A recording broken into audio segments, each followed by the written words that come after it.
Donald Trump's inner circle. Musk has been actively advising on staffing choices and influencing the direction of the incoming Trump administration. President-elect Donald Trump has appointed longtime immigration advisor Stephen Miller as his incoming deputy chief of staff for policy. This is another fantastic pick by the president. Congrats, Stephen M., Vance wrote Monday morning. Miller previously held a senior advisory role in Trump's first administration. Ukraine's military intelligence has reportedly intercepted what it claims are radio transmissions from North Korean soldiers in Russia. This development follows media reports of a substantial troop buildup, signaling a potential attack in the Kursk region. A Spirit Airlines flight en route from Fort Lauderdale, Florida to Haiti was redirected after being hit by gunfire while trying to land in Port-au-Prince, the Haitian National Office of Civil Aviation reported. The aircraft was struck 4 times by gunfire while attempting to land.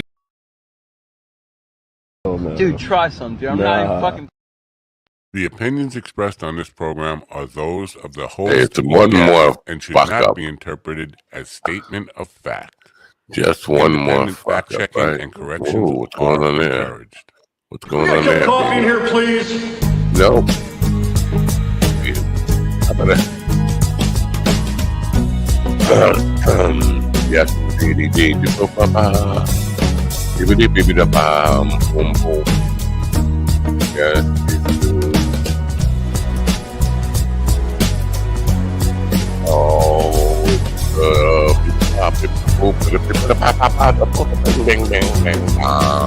Damn good coffee. And hot.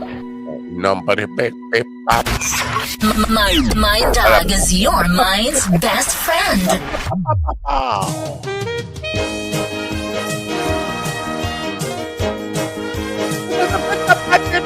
My dog is your mind's best friend. What? Wake up, America. You've got a dog that needs walking. That's right, sunshine. Just put on a big pot of strong coffee and get ready to type your little hate mail with your opinions about kumbaya and flat earth insanity.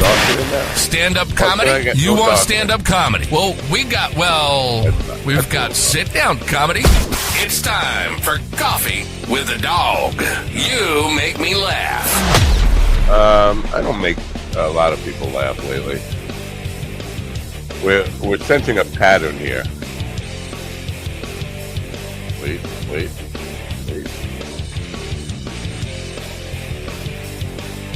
Are you kidding me?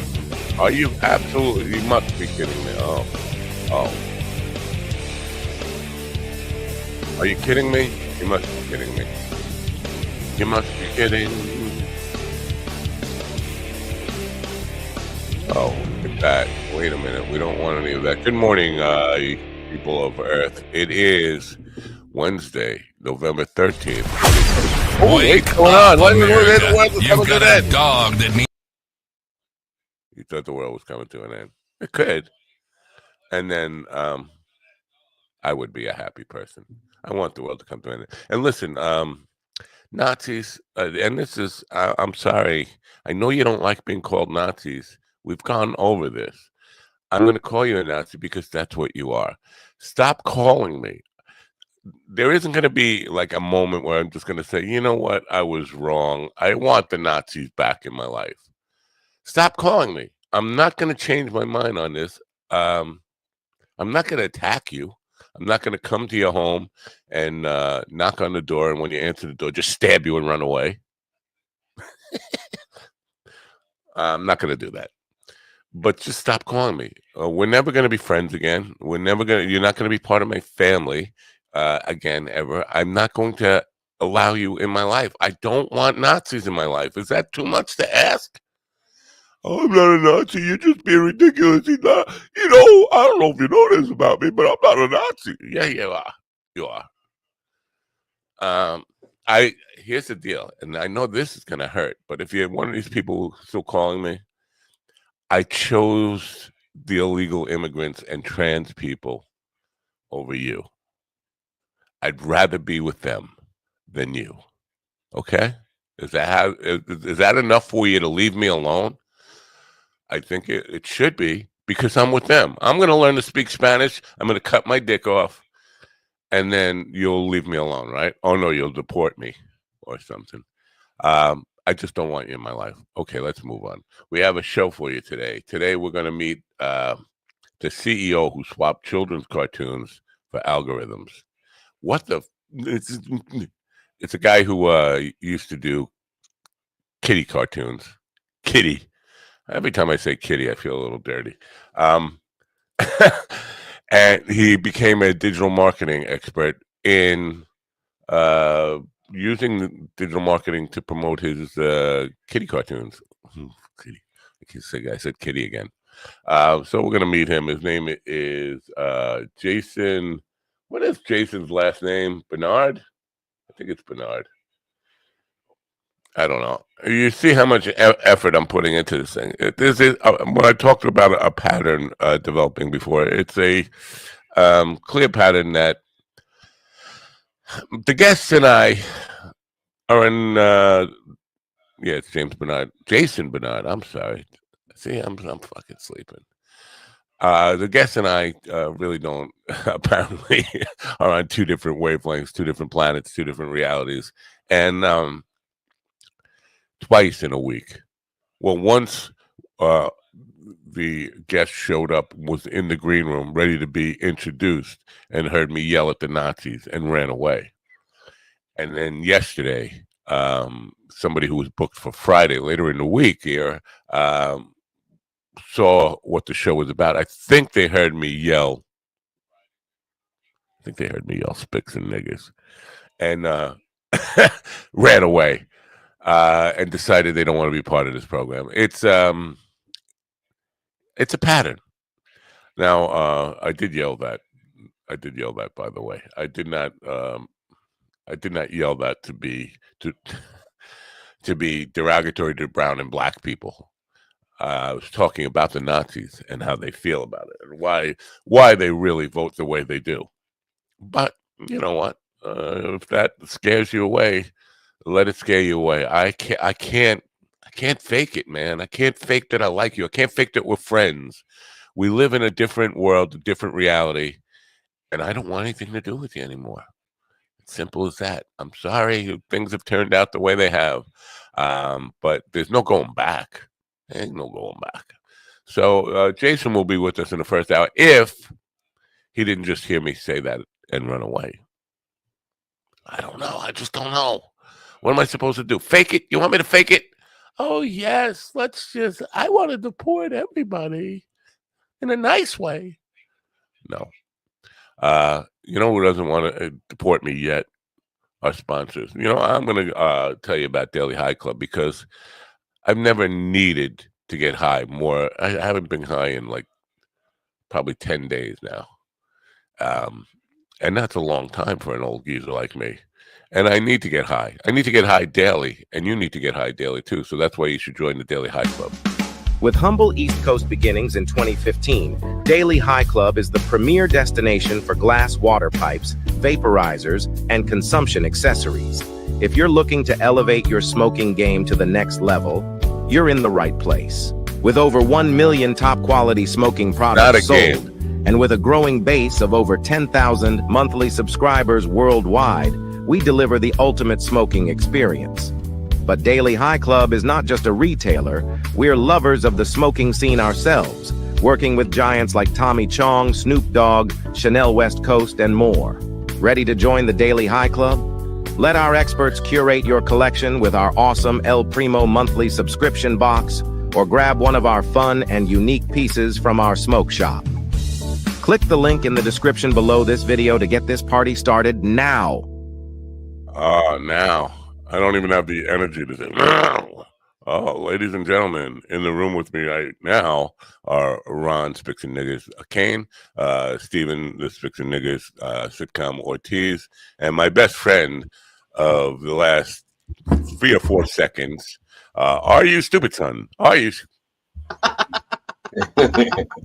Good morning, America. MindDogTV.com. Are you having guests for Thanksgiving and you do not want to fight over politics? Did you say guests or gas? Guests. Well, I thought you said gas. Go to MindDogTV.com for ideas for polite conversation. Like, please, fuck off with your racist rants. And thank you for keeping your stupid policies to yourself. Or, with all due respect, I've lost all respect for you. MindDogTV.com. Support your local mercenaries and enjoy the suffering. Yeah. Pass the spics and niggas. pass the spics and niggas, please. So, I just, when I get my white reparations, here's what I'm going to only share it with black people and brown people who did not vote for Trump. That's how I'm only. This is the way I'm putting my foot down. You want a piece of my white? How will you identify us? It's not like we have little swastika tattoos on our arms. They could lie. They could lie to me. It could lie if I'll just ask, hey, who'd you vote for? Well, then if you say Trump, no piece of my my white reparations. Hey, I support brown people. I married one. All right, but that's only so you could have somebody clean your house. That is not true. I do the cleaning. Thank you very much. They haven't really specified how I'm supposed to collect on my white reparations or how much the check's going to be for. I can't imagine it's going to be that much because it doesn't matter. They're going to tax it 99%, and then there's going to be a 1% handling charge. So we're going to get tree fitty. Right. Nothing. No cash for you. No cash for you. Loose change only. I'm still getting phone calls from Nazi people, and I had some blocked in my phone. The more they come through, I'm like, oh, I forgot to block this person. I forgot to block that person. But how many Nazis do you know? I've been telling you for a long time. I'm surrounded by them. I live on an island of 7 million of them. 1 little, 2 little, 3 little Nazis, 4 little, 5 little, 6 little. Keep going. A million, 4, 5 million, 6 million, 7. 7 little, 8 little, 9 million Nazis. Okay. 12 to the 12th power, little Nazis. And Ron has had enough of it. He's had enough of these damn Nazis. He's putting his cup down. Yep. So, yeah. I don't know. So, how did the show go yesterday after I departed to do a thing that I couldn't do? Well, instead of us crashing into the wall met us halfway. Yeah. Yeah, so we didn't have to drive into the wall. The wall said, I'll meet you. I can see where this is going. So I'm going to meet you halfway. Good for the wall. Wall is getting some artificial intelligence to it. But hey, not bad. All in all, it was just another show in the wall. Right. So I went to do my thing yesterday, and the person who gave me the address to meet them at, I guess, very weird. I put in the GPS and I drove a long way, and I pulled up to Lake Ronkonkoma, the lake. This is where I am. The lake. There's nothing here but a lake. Bodies. Bodies. There are no bodies floating? No, no. There's no body. Well, there are bodies in the lake. There are lots of bodies in the lake, but there's a lot of folklore around them. So so it sounds like what happened is you got really tired of the parking lot setting, and you thought, what would be more romantic than meeting somebody on a beach? That's so lovely, Matt. I disagree. It sounds to me like he got tired of being catfished on dry land, and he decided, if I'm going to be catfished, it's going to be near water. Well, he said, if I'm going to be an otter, I need some water, is what he said. None of that. It was I can't really say what the meeting was supposed to be about. I really can't say. But because of the restraining order, or because it's against the law? Let's just say Did you sign an NDA? Did you sign an NDA? $12 million? No, I think one of those things that you said. Anyway, and 5 minutes after, I was like, because I had gotten there early, and I was like, this is just a fucking lake. There's no fucking building here. There's nothing.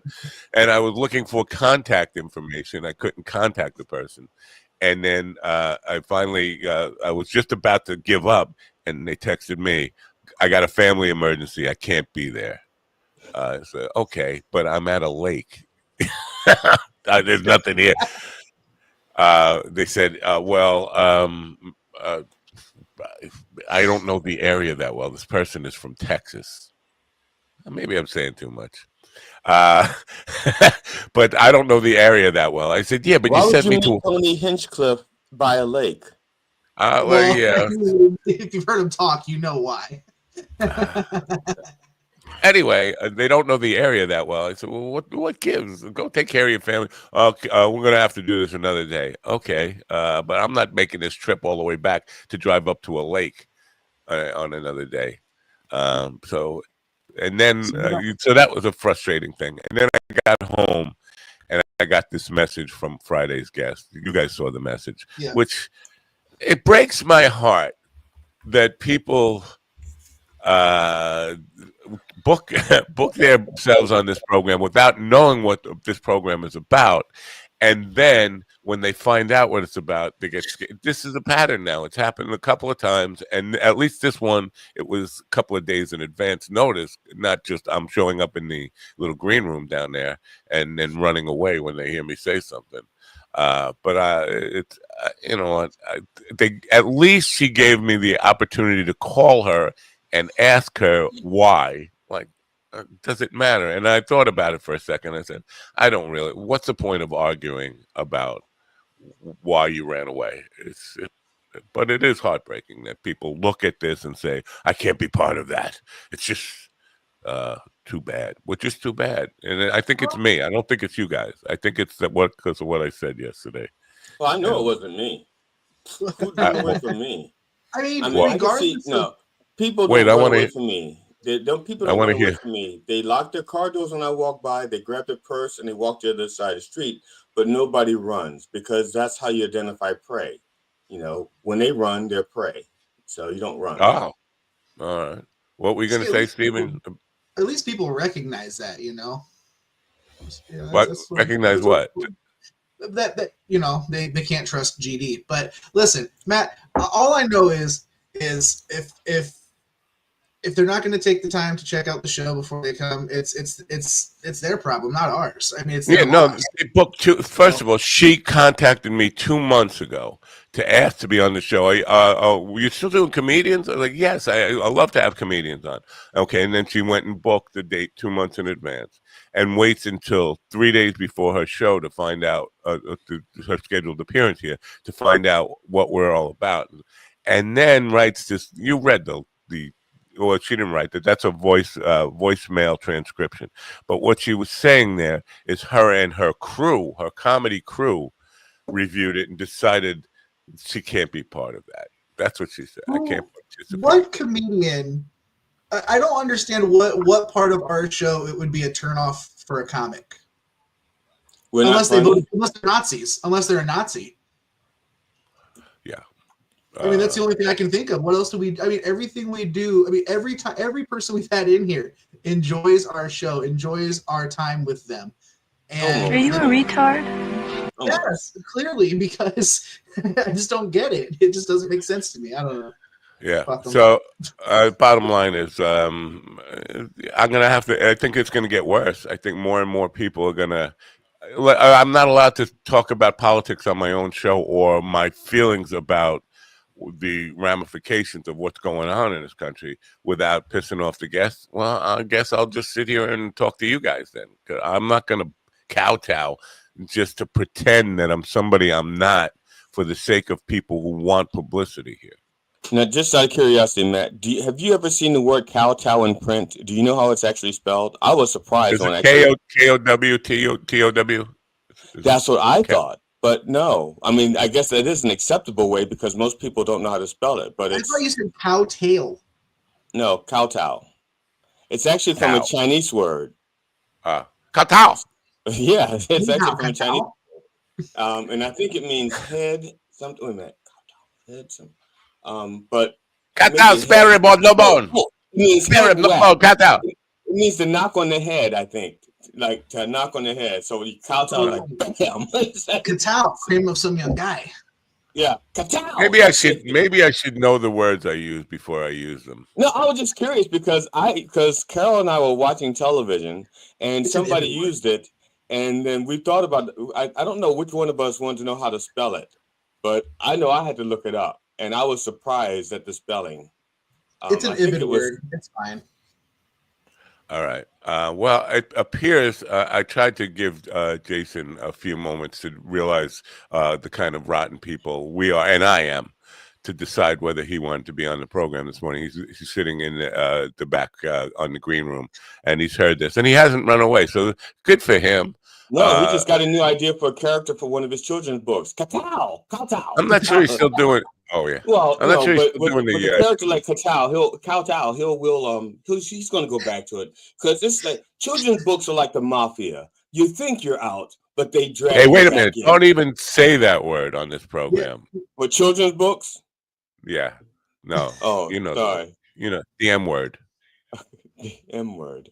Memory. Yeah. Memory. Right. It's ma'am. Can I introduce our guest? Yes, you can. Yeah. Back to you, man. All right. Wait a minute. Before you spell algorithm. Come on, spell it. ALGORERHYTHM.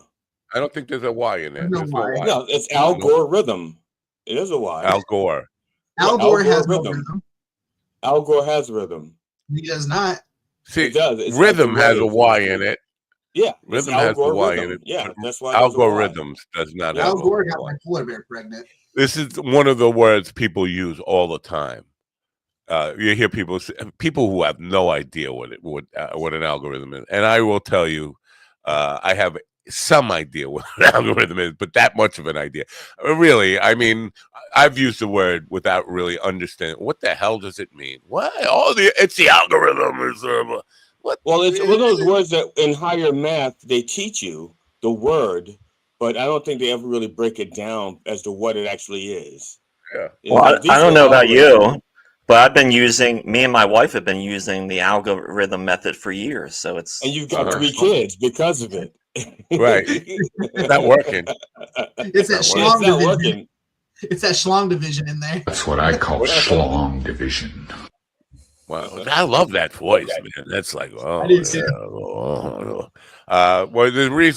possible reason Jason hasn't run away yet is that he's not an American. He's a citizen of the UK.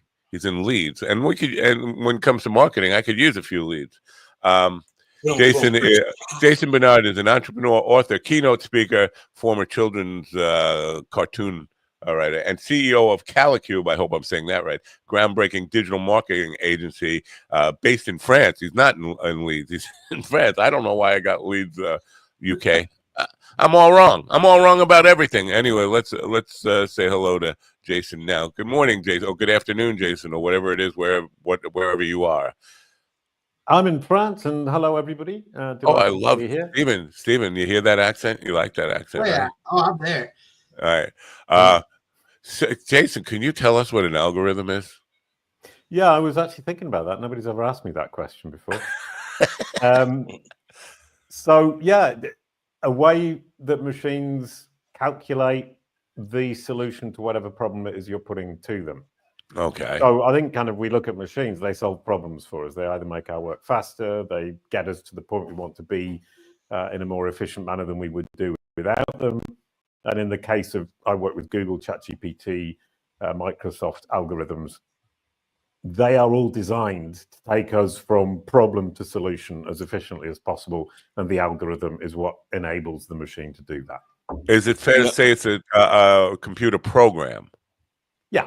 It's fair to say it's a computer program that aims to achieve some goal, generally solving a problem. Well, very good. Now, we hear it mostly in the context of how social media uses them to either boost our content or just kind of stifle our content, right? Which is a great point, because in social media, the problem they're trying to solve is to entertain you. Right. Well, is it? Entertain, engage, inform, badly sometimes. It's not to get people to buy something or ultimately, like, yeah, sure, we use entertainment as a way to hook people in or get them interested in our product or service. I don't know. I guess people who are not using social media for business. My only purpose really for social media is is promoting this. So I don't really understand people who are on it just to keep track of old friends and stuff like that. Well, I guess that's what it was invented for. But I'm trying to use it. So, how did you go from children's cartoons to getting involved in digital marketing and understanding how to deal with the algorithms? Yeah, well, I was as you mentioned, a voiceover artist for a cartoon, Blue Dog. Wrote the scripts, wrote the songs, sang the songs. I won a couple of Davy awards for the Blue Dog. So I was a successful children's entertainer, and then I pivoted to become a digital marketer, and realized that if somebody searched my name, a potential client, it said Jason Barnard is a cartoon Blue Dog, and of course that makes me absolutely credible if I want to entertain children at children's parties, but it doesn't make me credible to help you with your digital marketing strategy. So I had to change it. So I figured out how to get Google's perception of me to change so it represented me the way I wanted as an expert marketer and entrepreneur, I hope. Now, is that what you mean by leveraging data points? Because I have no idea. I mean, I'm not a bright man, but I do know I don't know what a leveraging data point is. Careful, your wife's going to hear you talking like that and beat you up. I know, I would too, honestly. No, and it's a great example of all the stuff we churn out that we think means a lot, but actually doesn't. It just means that I've got a lot of information sitting in a computer somewhere in Belgium, and I've written an algorithm that figures out what's in that data that can help you to control your personal brand. So you've just brought me right back down to earth. Yeah. So digital marketing, can the things that you offer be applied to any business, any kind of service, anybody who's trying to advertise or promote themselves in any way? Yeah, I mean, it's a universal strategy that allows anybody, a corporation or a person, to control to a great extent how Google and AI represents them. And from a business perspective, that's your bottom of funnel audience who are searching your name because they're about to do business. But I actually looked up this podcast on Gemini on ChatGPT.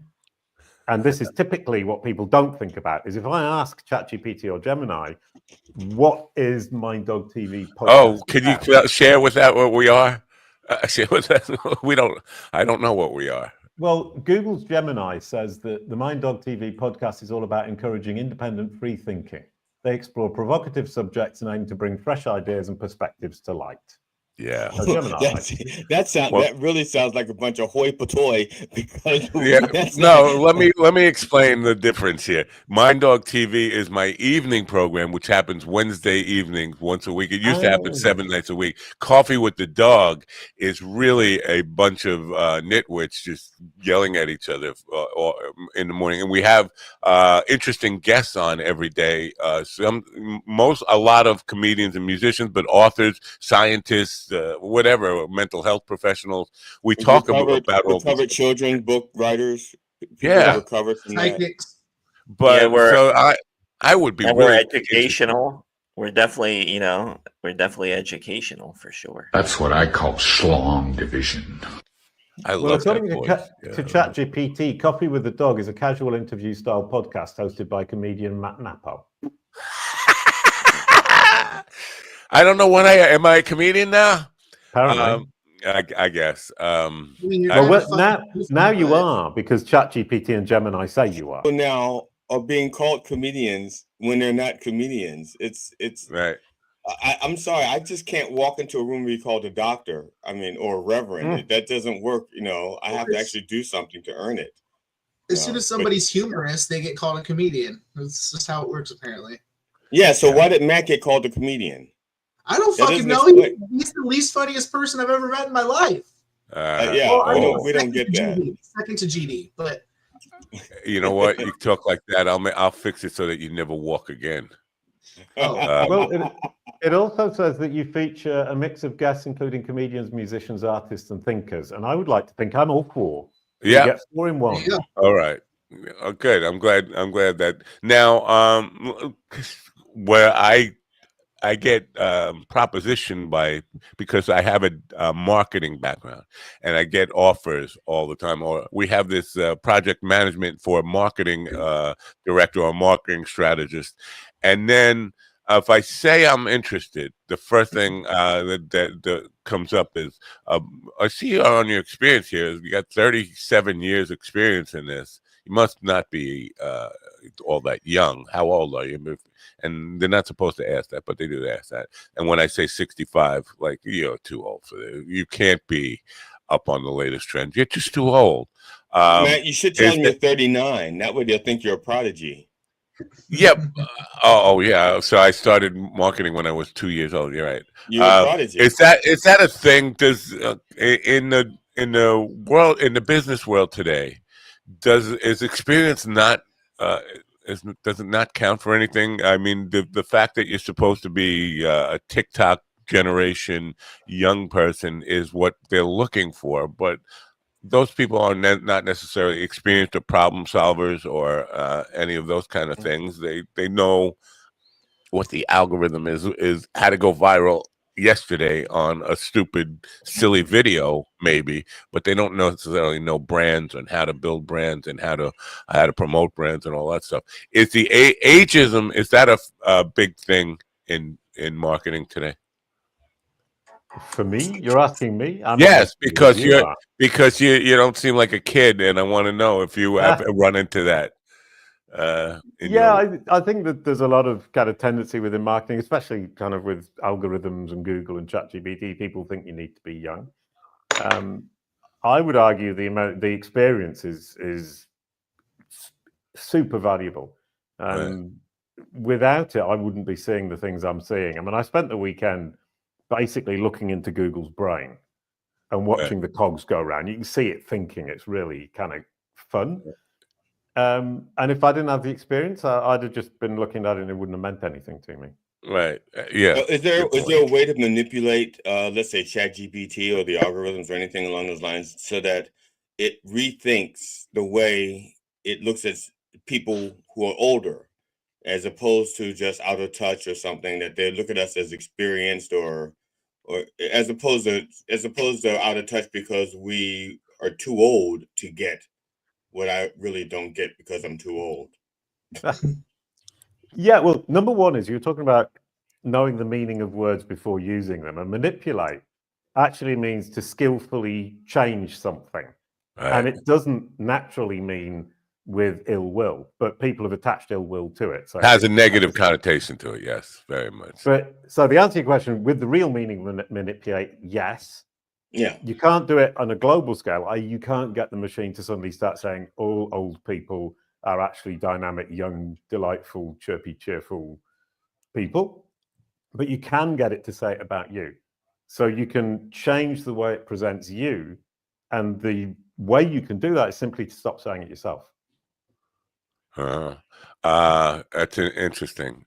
So can you give us some examples of how you would act? Because there's so much data, and I think you could put your own data points out, but there are other people constantly. If you're active on this interwebs, this big brain that is tied with tentacles all around the planet, there are people putting in stuff about you, not even to your own knowledge, almost every single second, at least in my case. How do you battle that? I mean, you're only one person, and you got potentially 8 billion people you're fighting at the same time. Yeah, you're really special if 8 billion people are talking about you. They are. For me, I'm only special for my mum. But on a more serious point about that is the most important message that the machines are looking at is your message. And 99.9% of the time, people aren't clear about themselves. Right. So you start there, as you start being clear about what it is you're saying, and you start being consistent, because two things people aren't is clear and consistent, especially over time. Right. So that's where you start. And obviously, as you say, people can say whatever they want, and people will say things, but that doesn't necessarily outweigh what you're saying. The default is the Googles of this world, the Google and AI, are looking for your version of your story, are looking for how you want to be represented. And I would suggest to anybody, start with yourself. Be clear about who you are, what you do, who you serve, what you want to be known for, how you want to be represented, and be consistent across your entire digital footprint where you control, and be consistent and clear over time. And you've got your best chance, basically. Wow, that sounds like so much, because we have that too. But I mean, thinking about your brand and all the consistency, because there are so many different platforms out there, and not all of them are similar in the nature of the platforms. And I'm talking about social media, blogging, LinkedIn versus YouTube, of two very different worlds. And how do I make my LinkedIn look like my YouTube, look and feel, and be consistent brand wise with what I do on YouTube? It's a very seems like an awful lot of work. Yeah, they're not conducive because for example, for the most part, I'm a humorist and an entertainer for the most part. So that YouTube, and even with that, on YouTube, one type of humor seems to be thriving, but the same type of humor is not thriving on TikTok. And so, if I'm going to be popular, let's say on TikTok or Rumble, I may have to be more edgier. I may have to be an edgier version of myself, as opposed to like maybe on YouTube, I can be the more erudite version of myself. So even then, it seems like there's that even if you want to protect your brand, you have to be a little more savvy with the way you do it on the different platforms. And I don't even know what I just said. I think I just talked myself into a corner. No, if you're going to be on TikTok and YouTube and LinkedIn, then you're going to have 3 kind of different presentations of yourself. But they can be, I would imagine, kind of adapted to the audience if you really want to hit those 3 audiences. And the underlying message and the underlying packaging could remain the same. Right.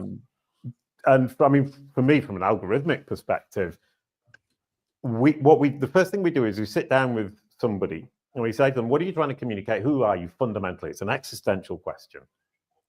And people always struggle. And then we go through it all and we figure it out, and then we get that underlying message. And then you can go out onto different platforms and, as you said, adapt the message very slightly to appeal to that particular audience. But from an algorithmic perspective, if the underlying message and the underlying presentation is always the same, the algorithm will get it. Okay. It almost sounds like I have a resume and my experience has not changed on the resume. But depending on where I'm going to go for the interview, I may highlight something different, a different experience, or than something else, even though the resume itself, all the experience, all the data remained the same. But depending on where I'm going with it, I may move this to the top of my resume so that this is picked up here, and move this to the top so this is picked up over there. Yeah, no, Mr. GD, I'm sorry, I don't want you to know your name is, but I'll call you Mr. GD. You've just nailed our approach to writing what we call entity descriptions. So I've geeked it out there, but it is exactly that. It's with your resume, depending on who you're standing in front of, you just move the most important part for that audience to the top. Bob's your uncle, bingo, you've won the game. So wow. You hear that, honey? I'm smart. It took me 12 years to figure that out. Wow. I'm kind of stunned. I'm stunned into silence. Wow. Because we always thought he was an idiot, to be honest with you. Well, so far he's my favorite because he's made a lot of good comments there, and I'm saying I'll hand my job over to you, GG. Yeah, no. So we're linking to Jason Barnard, right? Or how do you pronounce that? Barnard. Now that's a really interesting point. Is you say Bernard, and it's a real problem for me. That's an American thing. I used to not care. Yeah. Well, yeah, I used to not care how people said my name. It really didn't matter. And what is happening is YouTube and Google analyze the audio from this. They do a transcription of it. And when you say my name the way you just said it, they think it's Jason Bernard, who's actually an actor. Right. And so Google now confuses me at some point with that actor, not because I'm actually confusable with him, but because people say it wrong. And it's reading the transcript from the YouTube videos and the podcasts, and it's starting to create a problem for me. Yeah, I know Jason Bernard, the a jazz drummer, and that I confused it with that. So yeah, there's a lot. It's probably a pretty popular name, but it's an American thing. We see that, and we will just I don't know. We don't know how to talk over here. But so I have Jason Barnard .com linked to, but why don't I have Calicube? Is there a different website for Calicube that we should be linking to? Yeah, well, my site's more fun.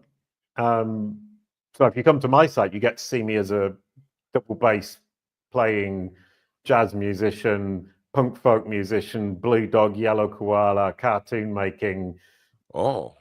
Weird life, as you said, long life. And if you go to Calicube, you see me as a very serious entrepreneur, CEO, founder, who has a business helping CEOs, founders, entrepreneurs with controlling their personal brand in AI and on Google. So take your pick. Go to Calicube if you want the entrepreneurial control your brand message on AI and Google message.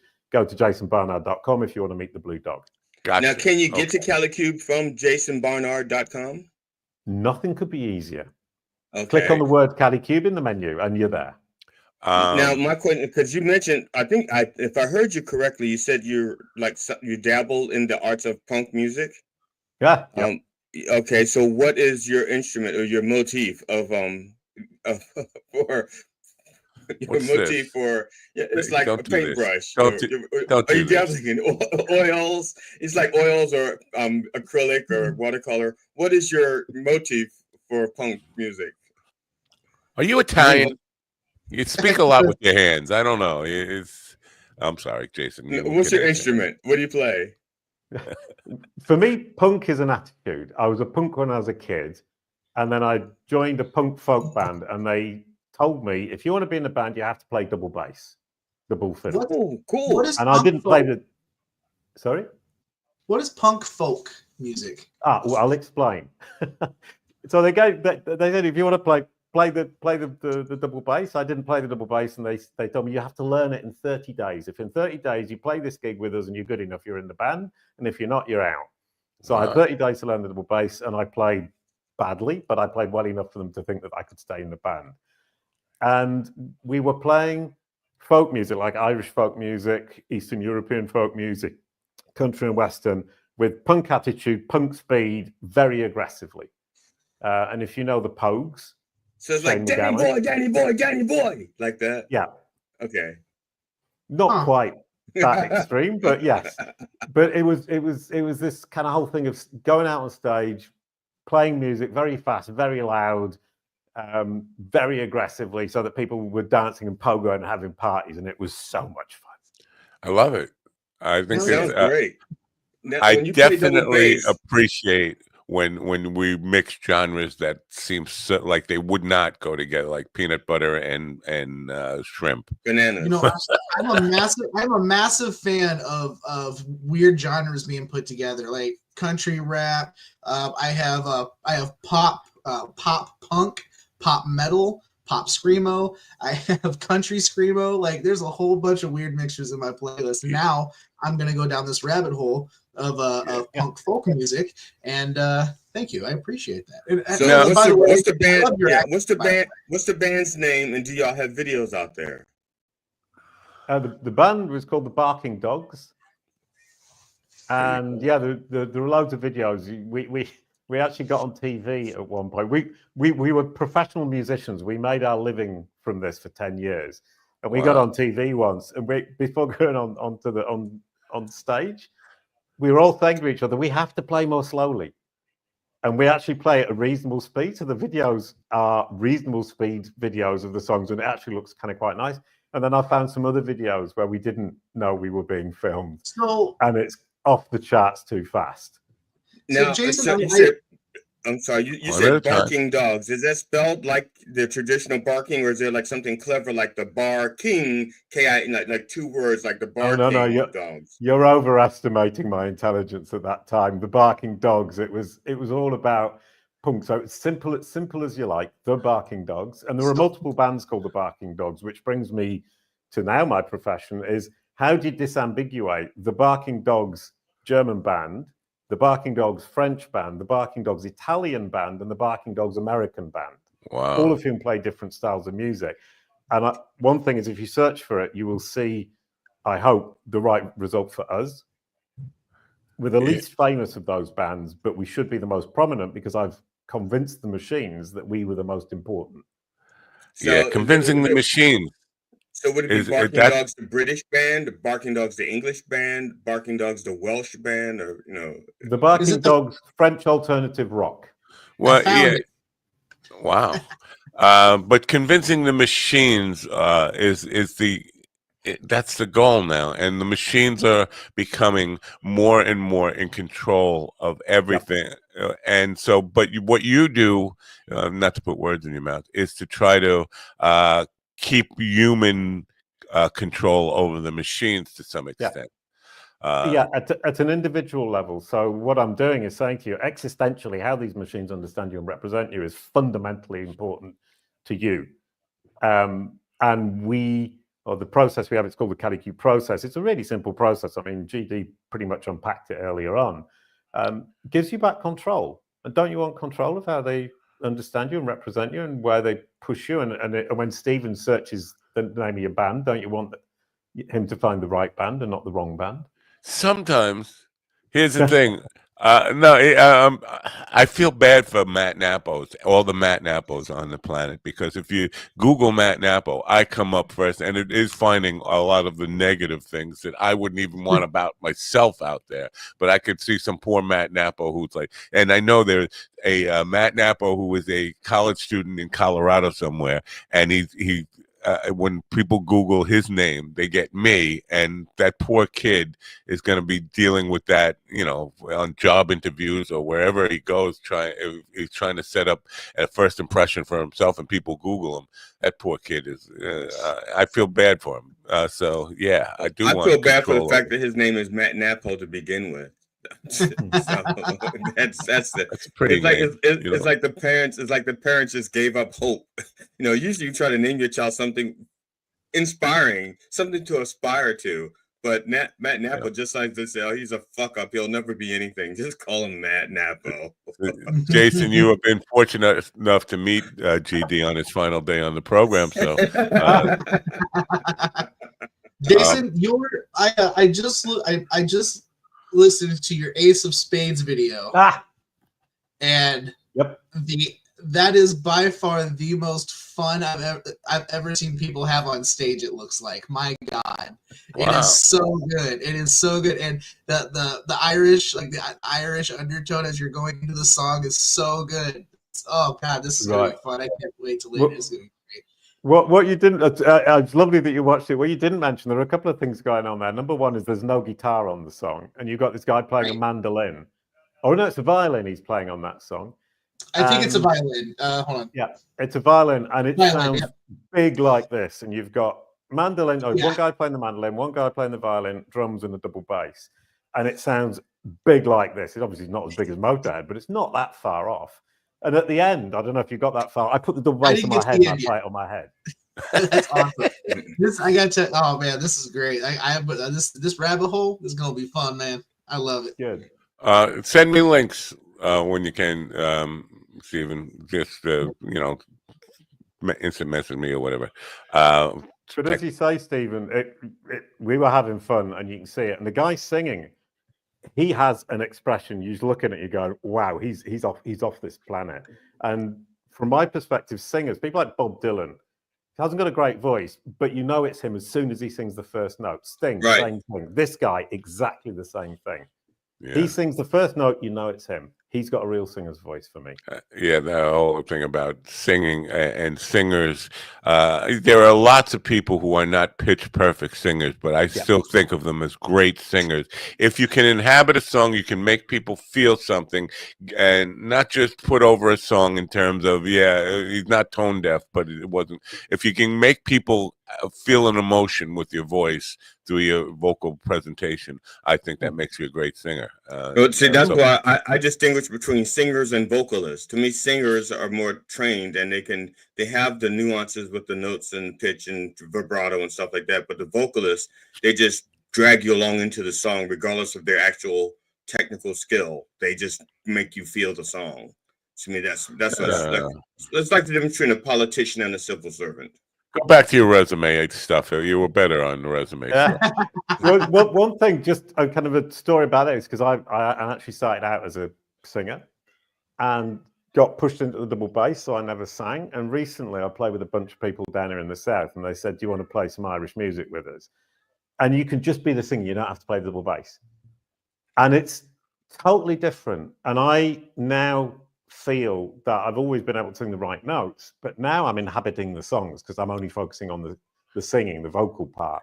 And it's so much fun, to the point at which 2 nights ago I dreamt that I dropped Cali Cube and went off to be a vocalist, singer, and travel around the world again. All right. And it was a dream, to reassure anybody at Cali Cube. I'm not going to do it, but it was a lovely dream. Now do it. Do it. Do it. You only got one life. Is there a chance that the band Barking Dogs, or I don't know, are you still together? First of all, No. But that's because in Europe they have their versions of America's Got Talent. It may have been their version first, you know. Oh man, just off that Ace of Spades video, you guys would have fucking whooped ass on America's Got Talent or Britain's Got Talent or wherever you are, wherever you're going to perform it. Man, that's awesome. You guys are great. It's so cool. You're my new best friend, Stephen. Like awesome. ED, sorry, you were my best friend earlier on. Now it's Stephen. That's okay. I'm used to him taking black jobs. Yep. He's going to run with it. Wheelchair jokes. I'm sorry. I got to. No wonder people hate me. You and I can reach that. Now, if we can bring this back, because a lot of what you're talking about, the mixing genres, I think this is and I'm not sure how much you get into branding, but this is a big problem in marketing. Is this, people want something that they can identify. They want something that they don't have to think about when it comes to the brand. It should be easy. And when we go mixing genres, and we can get off the music stuff, but this whole idea of being consistent in brand and your brand message, do you go to that level, or you're just the people who you work with in CaliCube, they just come to you, they are already an established company, their brand is already set, you don't have any say in that, they just want you to amplify their messaging, whatever that is? Do you get involved in the branding ever? Yeah, if somebody comes to us and says we don't know what our brand is, we tell them to go away, figure it out, and come back later. Because what we can do is give you control of how the algorithms understand and represent you. ChatGPT, Google, Bing, Alexa, Siri, all of these machines, they will all allow us to control if we work the way that we advise people to work with the CaliCube process. So you get control, and you mentioned amplify. We're talking about controlling, gaining influence within the algorithms, and getting visibility. So that's what we bring to you, is the control, the influence, and the visibility. And we do that by creating understanding in the machine's brain, who we are, what you do, which audience you serve, their belief and their understanding of your credibility, and then ensuring that your content is packaged in a way that allows them to deliver it to the subset of their users who are your audience. And you've just got me back to the really boring part, which is obviously kind of the business. Yeah, I know, but so I'm confused because in my experience, a lot of people think they have their brand, a strong brand identity, and they don't. And sometimes their brand identity is very weak. Do you ever, like this, they come to you, they think they have their brand locked in place, and do you ever have to kind of suggest, like, I don't know who you are by this, by your messaging? Yeah, I mean, that first meeting is often an existential kind of question. Who are you? Who are you offering to, and what's your message? Yeah. And if they can't do that, then you say, well, you need to go away, figure that out, and then come back. I mean, some people can't even tell us which photo they like the most. And you're saying, well, which photo do you want Google to show when somebody searches your name? And if you don't know that, then we need to figure that out before we can communicate. Because if we're going to get you to put that photo across the entire internet, you don't want to then have to go around and change it again later, further down the line.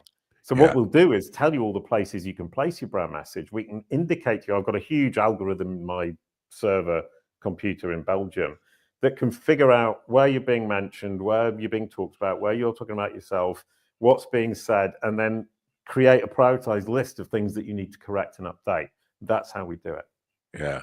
Now, You know, I have a strange question. You want to go? let me just make a comment before you go there.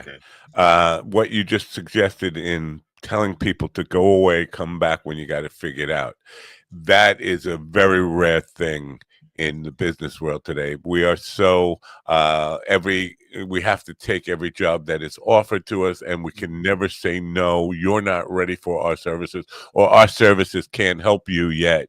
You need to. That's it's a courageous business attitude to have. Not many people do. I appreciate it. I mean, if I went to somebody asking for help and they said, "Well, you need to get your ducks in a row. You're not ready to spend your money with us yet." So. Well, there's another thing is that I realized really quickly that this is universal. Anybody can do it. It's not geeky. And we've got a free download that you can go onto the CaddyCube website. If you go onto jasonbarnard.com, then through to the CaddyCube website, it's a free download, 60 pages, PDF. It will explain exactly what you need to do. You go through it, you do it yourself, knock yourselves out, absolutely free, no problem at all. I'm getting it now.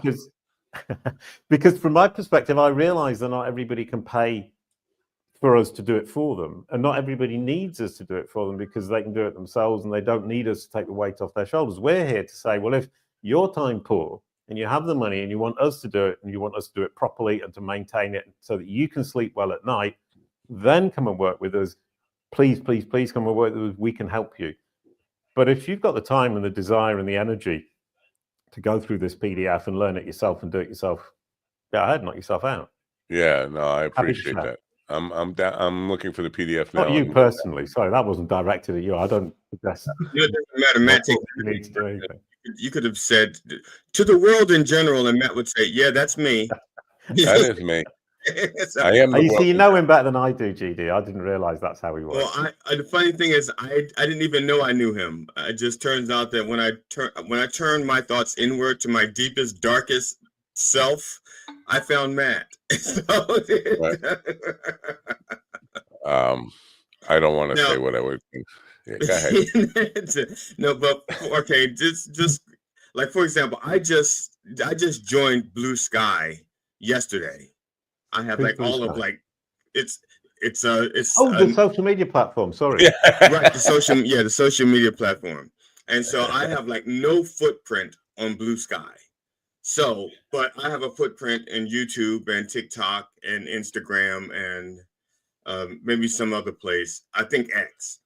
So, will Blue Sky start learning their algorithms? Are they going to start learning from scratch from what I put in, or is their algorithm already reaching out to the other social platforms to define me based on that? In other words, do I have a chance of redefining myself at Blue Sky? Or is it too late? I'm out there and Blue Sky's going to go, I already know who you are. You can't tell me. Boy, that's a very good question. I hate to say he was asking good questions, but that's a good question. I don't know Blue Sky particularly, but a platform like Twitter don't look outside their own little bubble. Facebook do, Google do. Google look everywhere. Amazon do. So it depends on the platform. Are they looking outside to the wider web? But basically, if you look at an algorithm like Google or Microsoft Bing or Amazon or even Meta AI, anything AI-based is going to have some level of outside influence from the web. So Blue Sky, I don't know quite what stage they're at. Do they have the means to actually do that? I don't really know. My understanding is that they're based on whatever Twitter was. My understanding is that they're the same people who developed one developed the other. They're kind of like brothers or adopted brothers or in-laws or something. Yeah, well, let me just say they're not running off the same database. It's a cloned software that somebody installed on another server. It's just the same. It's a Twitter clone, but it doesn't have the data that Twitter has. Right.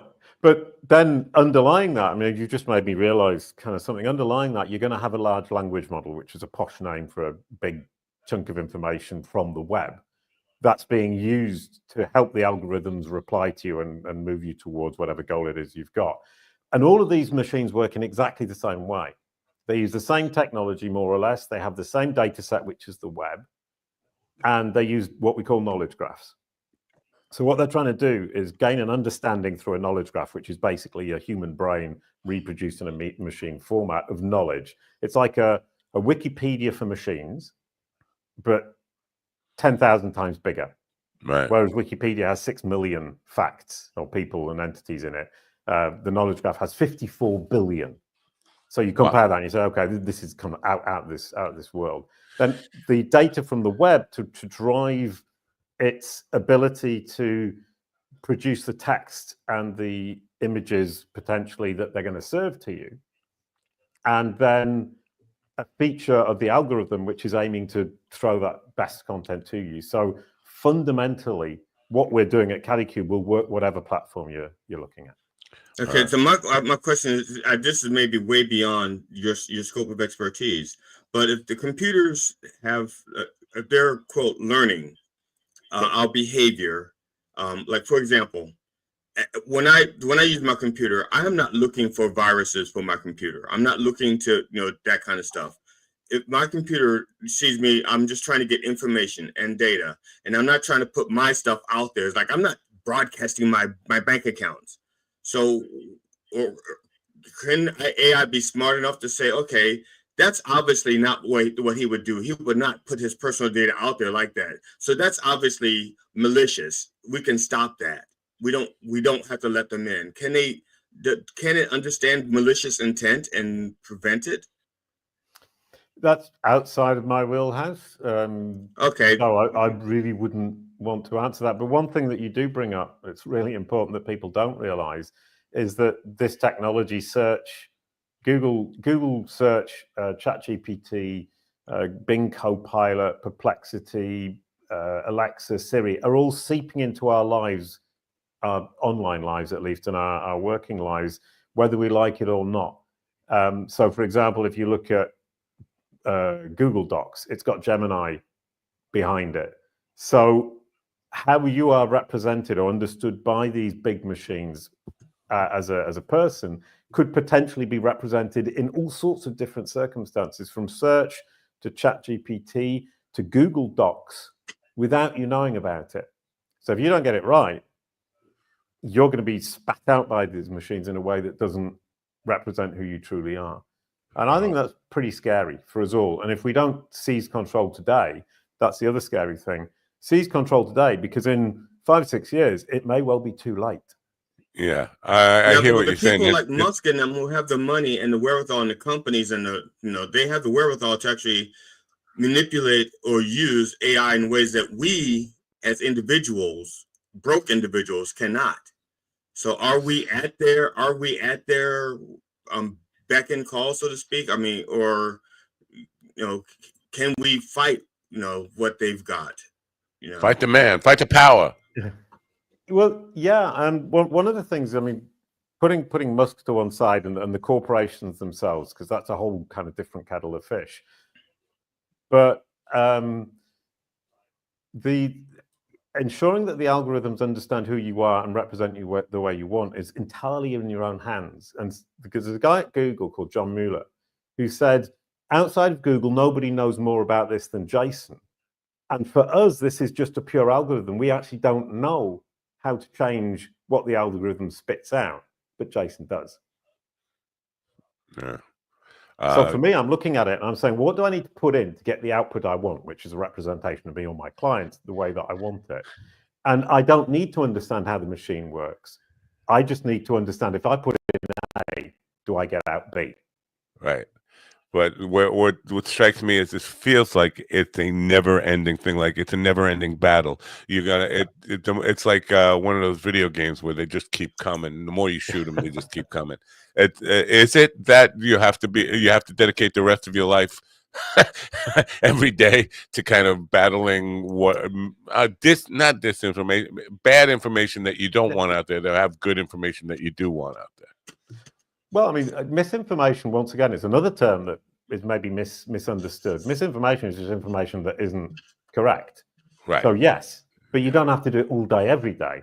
What you're going to find is you've got this big chunk of work the first month to sort out your digital footprint. And after that, it's a question of just maintaining it, where you're just keeping an eye on it, which is what we do with CaddyCube with our algorithm. It keeps an eye on it for us, and we've got something called Safeguard, and it warns us if something changes, if there's a misrepresentation, some that we need to know about, and then we can go in and start thinking about how to rectify that. But yes, you're right. It never ends because your footprint changes as you publish stuff. Your market changes and people say stuff about you, as you rightly said earlier on, and the algorithms are going to evolve. They're learning to learn, so they're going to evolve increasingly quickly. So we're in a situation now of chasing this whole thing. And, once again, you've got two choices. You try to take control and you chase it, and you're constantly on guard and you're constantly keeping an eye on it, and constantly working at it, or you just give up and let the machines decide and you abdicate responsibility and you just let them get on with it and you hope for the best. That sounds like where I'm at, to be honest with you. I'm lazy. And plus, I'm going to be dead soon. So whatever people say about me, it's because I don't have the time and energy left to kind of.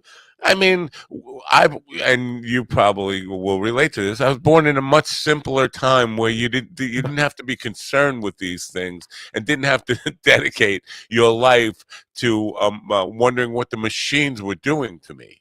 And I don't know. No, well, I was brought up in the countryside in the middle of nowhere. My nearest neighbor was a mile away. The village had 25 people in it. I remember you there. We remember the cow. You remember the cow? Yeah, it kissed me. That was my first kiss, was a cow, and that's actually true and slightly embarrassing. But I would just sit and by a stream building a dam, and I would spend a whole day building a dam to make the water go around it, and that was my day's entertainment. That was a simple time. Yeah. So you have not decreased my anxiety or pessimism one bit here today. But, I mean, and that's another kind of thing is that from my perspective, I look at this and I say, well, I've got the solution. Everybody should be worried. Everybody should be dealing with this. And I used to think I have to convince everybody to do it. And now I just say, well, you've actually got two choices. You deal with it or you don't. And if you don't, you abdicate, and that's fine.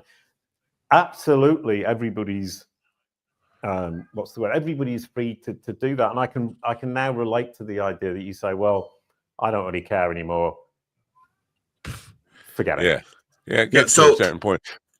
So when it comes to algorithms, is it? I'm trying to equate this to I guess if you want the first thing, okay, like when we die, we have an epitaph, and that's like the first thing that people think of once you've passed on. It's like like your gravestone. It's like G.D. Fenderson, husband, loving husband, devoted cat person, love nature. Okay, that's it.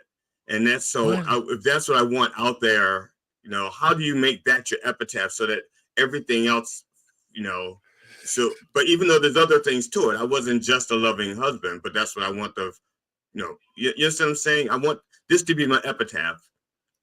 And then the rest is your obituary. I want to, before you answer that, I just want to say I will be delivering GD's eulogy, and I'll set the record straight. So go ahead. The thing about that is focus.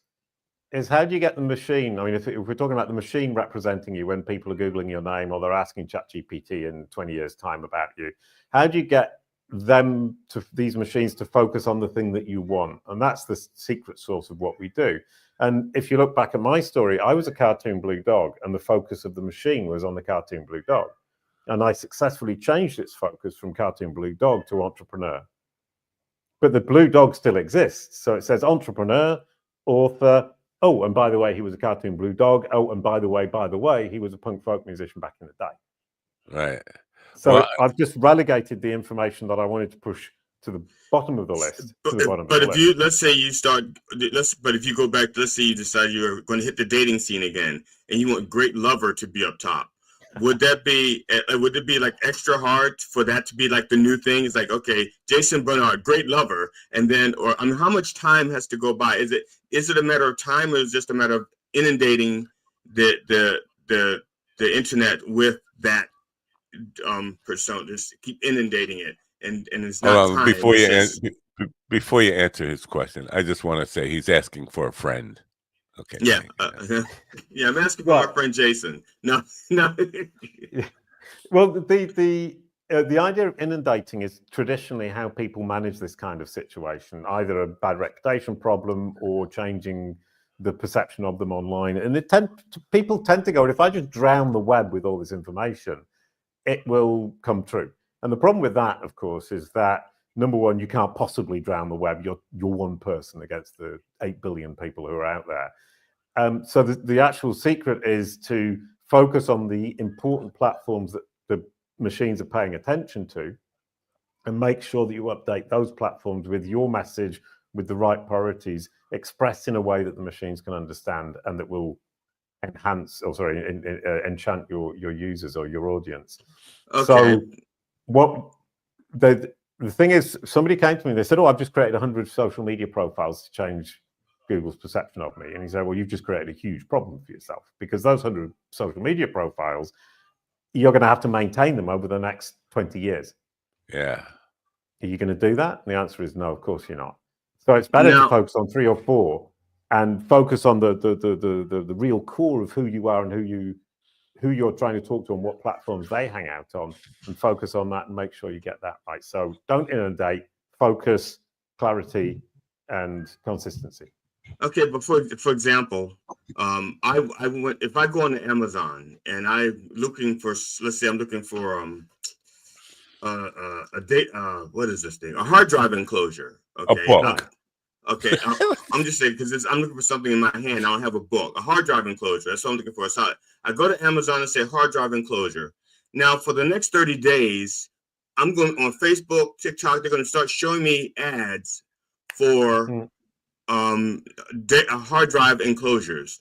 Now, it's not like they think I like them now, right? Is it, or so can I go to, let's say, Amazon and just Google G.D. Fenderson's book just for the heck of it? And then all of a sudden, not just so Amazon says, okay, G.D. Fenderson's book, G.D. Fenderson author, G.D. Fenderson comedian. And now everybody else, TikTok, Facebook, and everything, they just start seeing that. Does that help the algorithm? Because now they're repeating what I just said on Amazon.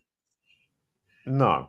If you just do it yourself, none of the algorithms will even notice that you've done it. But if you can get a mass of people to do that, then they will notice. Wow. So the trick there would be to get hundreds, thousands of your friends and colleagues and fans to start Googling that term. Okay. All right. So everybody listening to this right now, hold on a second. We need to just jump on this before we forget. Everybody listening to this right now, go Google Coffee with the Dog. Just go Google it. Oh, and Google Jason Barnard, Jasonb. I did already. Fine, jump on my little bandwagon. I'm taking the opportunities I can. No, okay, hey, I appreciate it. You're in my Apple playlist now. Let's go. Yeah, brilliant.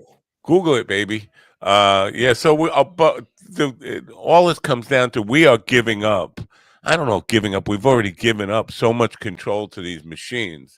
It just feels like no matter how much time and energy we put into it, it's just an overwhelming battle.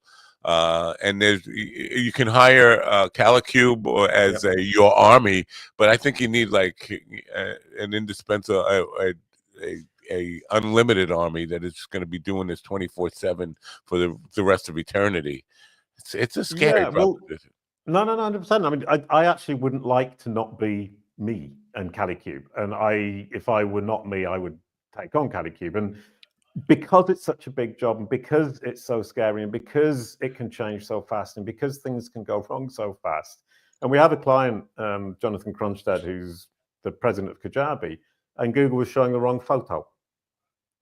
And so he said to us, I want my photo back. It's not me. That's a photo of somebody else. And the engineers at Google can't change that. He asked them. They said, no, we can't change it. So the photo stays. 2 weeks it took us to get Google to change the photo, but we did it algorithmically. Wow. We figured out which photo, where it came from, why it was there, and managed to give him the steps to get the photo to change to the photo he actually wanted. And it wasn't just any other photo. It was the photo he specifically asked for. Oh, yeah. So if I were not me, I would take on Calicube, because then I could say, that's not the photo I want, please change it. 2-3 weeks later, it will be changed. Wow.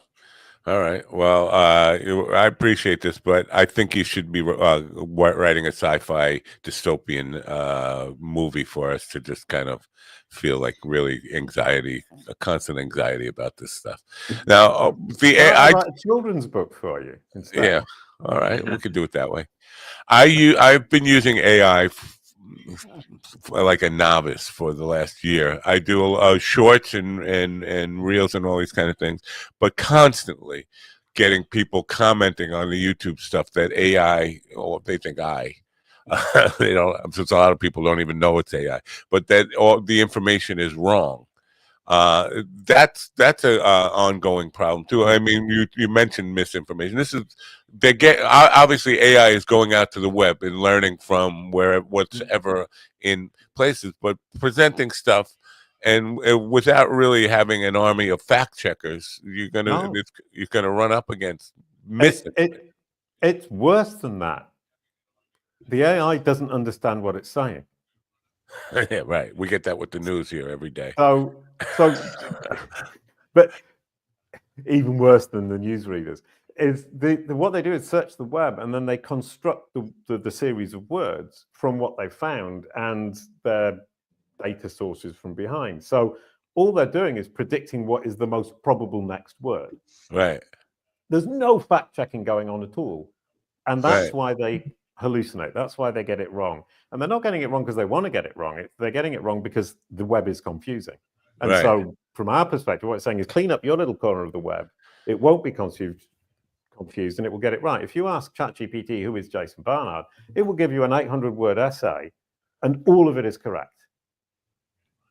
Because I've cleaned up my little corner of the internet and ChatGPT has a very clear picture of me. So that predictive nature of it means that it will get it right. Right. So it doesn't need to fact check. But you mentioned ChatGPT. There's a lot of different AI engines, right? Are they all going to give you the right information, or is it just that one? Yeah, well, they're all using the same data source, which is the web. They're all using knowledge graphs. They're all using large language models. So basically, they all function the same way. So one strategy is able to manage them all. Obviously, there are details in each one that are going to be different, at which point you need to keep an eye on all of them. And that's, once again, a huge job. So we're down that same rabbit hole. This is so huge and it's forever. And that's rather depressing. Yeah. I'm going to let you go in a minute, but I'm curious for people, because digital marketing is something I'm very interested in because of my past in marketing. I get asked questions about all the time about marketing stuff and digital marketing. And I'm wondering what you do, because you seem to be self-taught. I'm assuming too much. You seem to be self-taught in this stuff. Is there a path for people to be constantly I want to say with accreditation to learn this stuff in an academic way to prepare for careers and applications of this knowledge that is a legitimate path for becoming Jason Barnard, or somebody who would work for CaliCube, one of the experts who work for CaliCube? Or is everything going to be relied on just like we're teaching ourselves the way AI is learning from machines? We're learning from PDFs and not really being taught in classrooms. Yeah, I mean, this isn't taught in classrooms. As far as I'm aware, we're the only people in the world who can actually do this properly without throwing spaghetti at the wall and hoping. So the information we share on calicube.com is free. We're giving it away because I understand that this is fundamentally important. And we're not hiding anything. We're sharing what our strategies and our techniques. What we don't share is the service we give our clients and the data that we've got sitting behind it. But for example, the data we've got 3 billion data points, and I'm leveraging the data. I'm looking into it, and I can tell you, Google gets it wrong about a person, i.e. attaches the wrong person to the wrong description of the person or the wrong photo, 2.5% of the time. Yeah. Yeah, I know. 6% for corporations, and 50% of the time, it's not getting the information from the person themselves.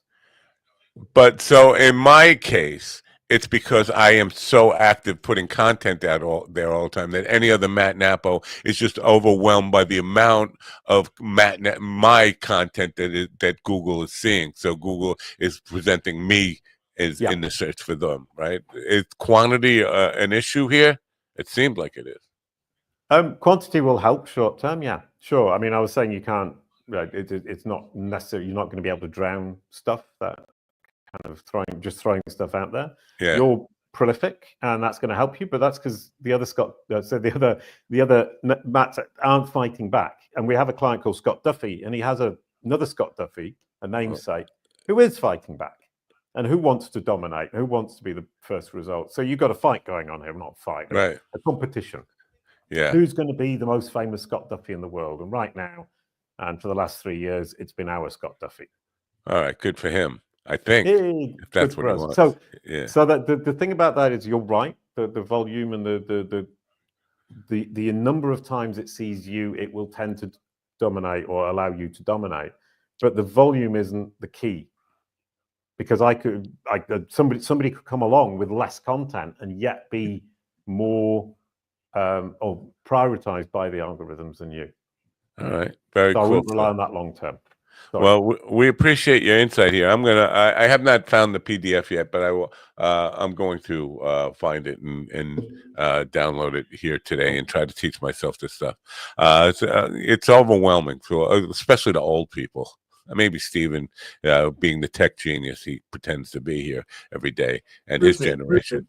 I disconnected once I got on cell phones is when I kind of disconnected and kind of laid off the tech a little bit. So yeah, I'm a little behind now. Yeah. Do you work with mutes like Ron Kane? Because Ron Kane doesn't speak, but he definitely needs some help with his. Ron is actually curious about how to clear out not only his browsing history, but how to get the algorithm out of his browsing history, because it is gross.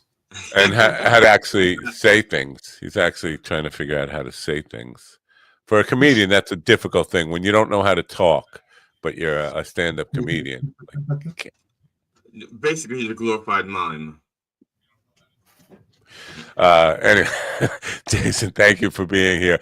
We hope people will go to jasonbarnard.com. I gotta say Barnard. Like I can't just say Barnard. Like an American, I want to say Bernard. Anyway, Barnard, jasonbarnard.com. Jason, thank you for being here, and I hope this wasn't terrible for you. I mean, we've had, it's been terrible for some guests recently. I'm sorry. I do have one question real quick. For us. At which where does the name CaliCube come from? Why CaliCube? What's it short for or comprised of? Or? Well, CaliCube is it's a unique name. And I wanted a unique name, and because I'm based in France, I wanted something that people would kind of understand and be able to say in French and in English. Yeah. And for me, Cali, I hear quality, and Cube, I hear solid, reliable. So solid, reliable quality. And then the falcon is the logo, and it's colourful like falcon with lots of coloured wings. So that's the idea of flying off with freedom and colourfulness and niceness and funness. So hopefully it's quality, solid, with a bit of, what would you call it? Imagination. It's a PDF I'm looking for on CaliCube or jasonbarnard.com. CaliCube.com, but now you're teaching me a lesson about marketing. I tell you go and download the guide, but you can't find it. CaliCube, CaliCube.com/guides. Okay. You'll find it. I will go there today and get it, and I'll put that link in the description for people. Thank you. This has been probably helpful for a lot of people who need this information. And scary for others. Have a great day. Bye. I enjoyed it. You did. Yeah, how come you stole my spot then? You spot stealer? I thought the algorithm would help me if I sat over there. You know, I was in France once, and a waitress asked me, would I like something to drink? And I said, oui, and I regretted it. Of course you would, because she probably had, but at least she probably had good urine set aside just because drug testing. Good urine. Good clean urine, just in a jar waiting. Good clean urine. Yes. This is why people hate us. This is why the guests run away. The good clean urine. Thank God. Look, I thought it was my personality. No, it's my personality. And you know what? I shouldn't say what I said yesterday. But you know, things can be misinterpreted.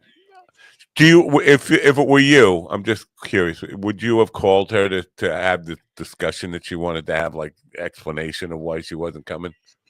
I mean, I don't know, because it's one of those things where like I almost, it's almost an annoyance that they're I don't know. To me, I don't know. It would have made it worse for me personally, but it's kind of like breaking up with someone. It's kind of like breaking up with someone. Someone breaks up with you, and they say, "Do you want to know why I'm breaking up with you?" And yeah, you want to know what I don't like about you? Right. You want to know why, now, but it's still hurts to hear. If you think there's a chance that you could learn something, or you want to learn something that so that it doesn't happen next time, you make the call, and that's of course you assuming that their opinion is worth anything. On the other hand, if you're saying like, "Wait a minute. I know who I am. I know what I've done. I know what drives people crazy about me, but I like that about me, so I don't need to hear why you broke up with me. You broke up with me because I'm who I am, but I like who I am." Well, so let me just say, I don't like who I am. I've never liked who I am. I never will like who I am. But most of us don't. That's why we got into entertainment. So other people will tell us that they like us. Right. No, I love what. Go ahead, Mr. Contrarian. Go ahead. No, I'm just saying. No, you know what I don't like about you? You're a contrarian, and I don't say. I actually mispronounce the word. It's not a contrarian. You're a contrarian. Ooh. And that's why people don't want to be guests on this program. Clean jars of urine and contrarians. Yeah. Today, well, you know what? Mary, quite the contrary. Contrarian. I'm doing news. I don't care what you guys say. I know you don't like. Let's hear mispronunciations of words and people saying things that they don't know what they're saying. I'm doing it. I don't care what you guys say because I can. News. Ukraine's military intelligence has reportedly intercepted what it claims are radio transmissions from North Korean soldiers in Russia. This development follows media reports of a substantial troop buildup, signaling a potential attack in the Kursk region. Ukraine's defense intelligence released short audio recordings Sunday, where soldiers can be heard speaking Korean. In the recording, the DPRK soldier first requests a repairman and then instructs the group to return at once, the DIU posted on its website. Benjamin Wright reporting. President-elect Donald Trump has appointed longtime immigration advisor Stephen Miller as his incoming deputy chief of staff for policy. This is another fantastic pick by the president. Congrats, Stephen M., Vance wrote Monday morning. Miller previously held a senior advisory role in Trump's first administration. The 39-year-old was both the director of speechwriting and a senior advisor to the president during Trump's initial term. Kyle Norris reporting. In the days since Election Day, billionaire Elon Musk has taken on a prominent role within President-elect Donald Trump's inner circle. Musk has been actively advising on staffing choices and influencing the direction of the incoming Trump administration, multiple sources report. Since Election Day, the world's wealthiest man has spent nearly every day at Mar-a-Lago with Trump, according to several sources. Musk even appeared in Trump's family photo on election night and was seen dining with future First Lady Melania Trump. Liam White reporting. This is the latest news headlines. Holy moly. Former U.S. Representative Michael Grimm, a New York Republican who stepped down from Congress after a tax fraud conviction, is paralyzed from the chest down following a fall from a horse during a polo tournament. Grimm, 54, sustained the severe injury in September and is currently receiving care at the Kessler Institute for Rehabilitation in New Jersey, where the late actor Christopher Reeve was treated after a similar equestrian accident in 1995, according to Grimm's friend Vincent Ignizio. Jim Kender reporting. A wildfire on the New York-New Jersey border surged overnight to cover 5,000 acres, leading officials to delay one of the country's oldest Veterans Day parades. As firefighters battled the Jennings Creek fire along the Orange County, New York and Passaic County, New Jersey border, the organizers of the 80th Annual Veterans Day Parade in West Milford, New York, announced a delay of the event until November 24th due to the ongoing emergency. Kevin Sanders reporting. A Spirit Airlines flight en route from Fort Lauderdale, Florida to Haiti was redirected after being hit by gunfire while trying to land in Port-au-Prince, the Haitian National Office of Civil Aviation reported. The aircraft was struck 4 times by gunfire while attempting to land at Toussaint Louverture Airport in Port-au-Prince, according to OFNAC. The Spirit Airlines plane diverted and landed safely in Santiago, Dominican Republic, Spirit Airlines confirmed in a statement. The plane approached within 550 feet of the runway before aborting its landing and rerouting to the Dominican Republic. Lawrence Keller reporting. And that's the latest news headlines with Alan Edwards. Yeah, now, here's the deal. Hold on. We need deal. I don't have a deal intro. The deal. Ladies and gentlemen, now on Coffee with the Dog, the deal, Brought to you by JD Vance. JD Vance. JD Vance. Go ahead. Here's the deal. That plane that they're talking about, that is their third passenger plane that was fired upon by Haitian gangs. Okay, the third. We're just hearing about it now as that one is the third. There were two other ones. Another one that was flying in that was fired upon, and one that was fired upon as it was leaving. And they didn't find the bullet holes until it landed in wherever it was going. They're eating the planes. They're eating the helicopters. Seen it. So it's just Trump posted earlier because you know how please don't say all right, guy. Listen, so Trump posted 4 hours ago that he was officially where is that? Elon Musk, working in conjunction with American patriot Vivek Ramaswamy, will lead the Department of Government Efficiency. Yeah, that was from last night. That was. Yeah. Well, I mean, this Twitter, he put it 4 hours ago, but yeah, that's Doge. Yeah, and Musk at like 6 o'clock last night came out and said, "Doge, the merch is going to be fire." Yeah, I saw that. How is this using the White House to sell more merch? I mean, this is no surprise. In his very first inauguration day thing was to put out a gold coin, a Trump coin, and sell that for whatever 400. Isn't it? I don't know if it's illegal, but isn't it illegal to have him? Isn't this going to influence the value of the Dogecoin? Isn't this going to like? Here's the deal. Illegal is one thing, but who's enforcing the law? Because it's because I feel like this is giving an unfair advantage to one cryptocurrency. Oh, do you think? Like, do you think anybody fucking cares about the law? The law does not matter. It's just the law matters. If you're me, you're going to jail. If you're him, you're not. Yeah, if you're rich and you're white and you got some money, and you can stay out of jail. And at this point, that why should anyone obey any laws? Because you're really just break the law. Yeah, you're right, Ron. Just break the law and say I'm running for office. Break the law and say you're running for office. You can't touch me. All right. I'm with Ron, though. I think we should all be advocating for anarchy, complete chaos. Laws don't matter. This is the society you want. You want to just say people aren't accountable to the law.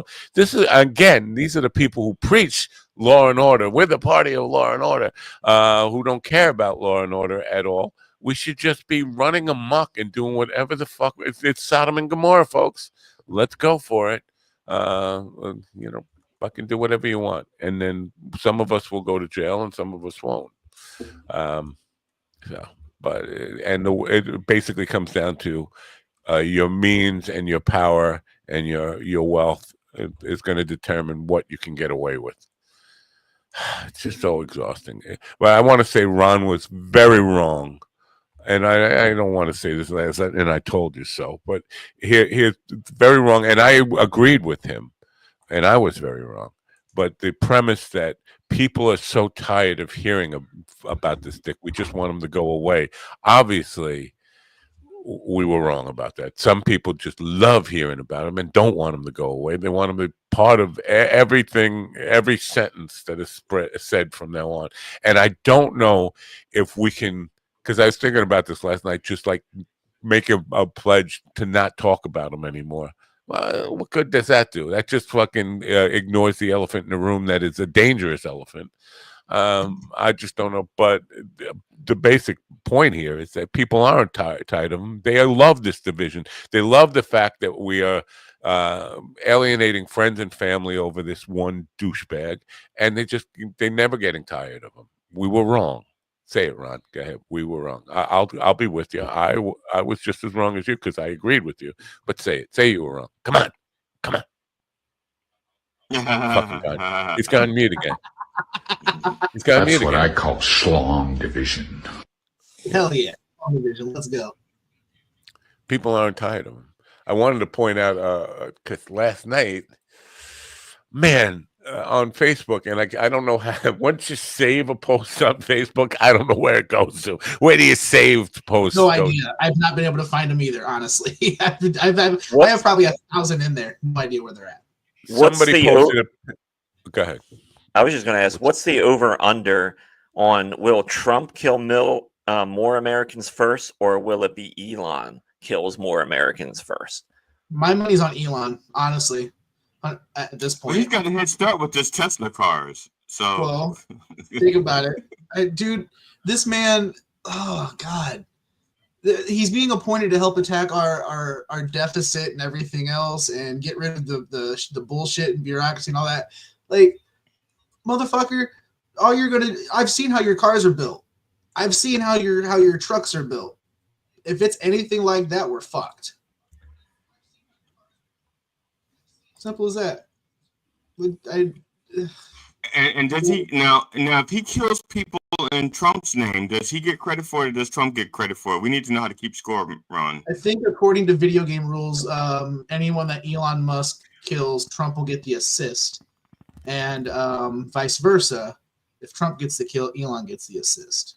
But then Elon will take all the blame, though, because 100%, he'll be the scapegoat. Trump doesn't have a backbone. Yeah, he's foreign. He's a billionaire. So if anything goes wrong, he'll be like, "I told you, billionaires are bad," and then fucking jerk off on some kid somewhere, and whatever. Well, just wait till we're a year in, and like the subpar team that he has for his cabinet now, when he fires some of those people, just think how subpar that team will be. Oh, I've already gone through and bookmarked all of his posts about who he's appointed to cabinets, just so I can go back later and be like, this aged well. Because a lot of them are return people. Now the new ones could work out. Like Kash Patel, he may be an epic failure because he doesn't really know anything about what they're going to try to. He really wants he wants to be involved in the Justice Department somehow. But Hallman, the one he's got with ICE, he was there before. They love his evil, wicked policy. Him and Stephen Miller, they're like, okay, you guys you're one of us. We love you. So, and how long do you think it'll take for the country to be bogged down because of their incompetence?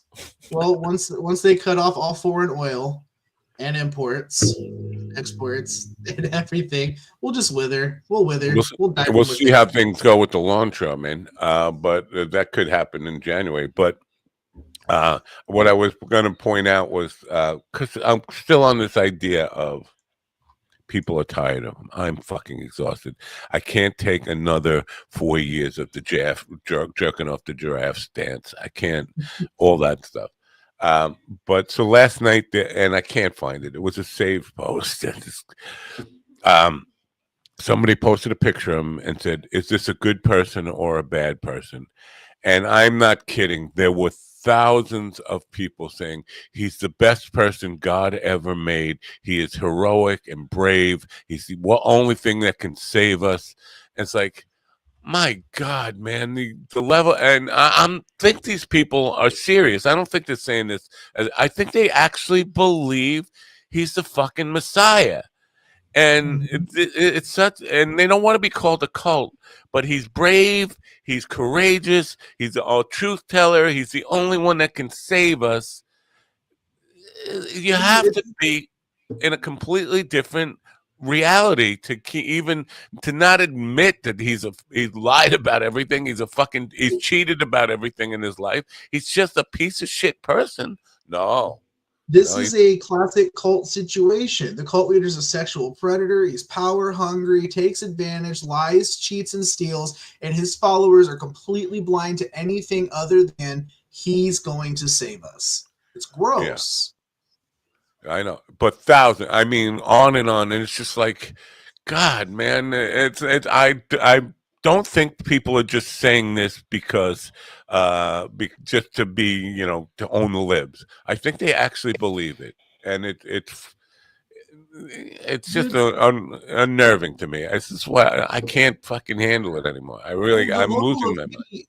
The level of hate that people are already being comfortable with spreading through all of this bullshit is just crazy. I mean, the level of hate I get for posting on Facebook that I'm concerned for my wife and daughters, like the kind of hate I got for posting that was wild.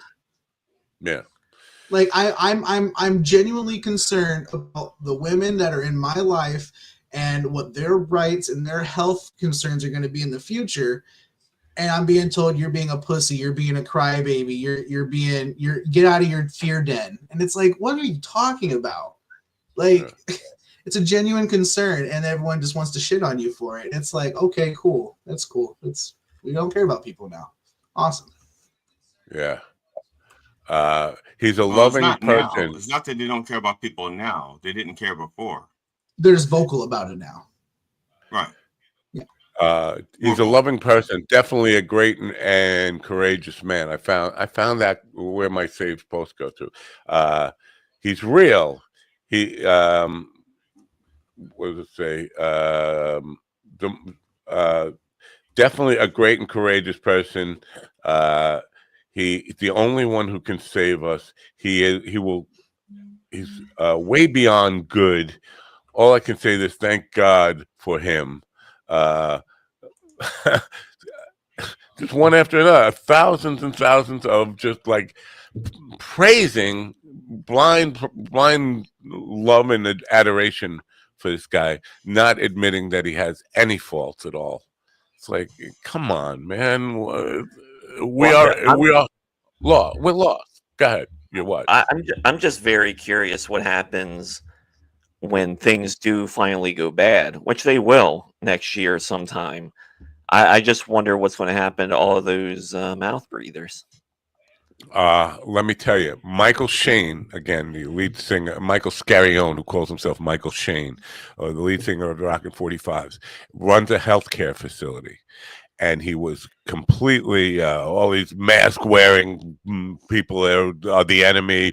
COVID is a hoax. COVID's not real. It's the Democrats created this to hurt Trump. He got COVID so bad that he almost died.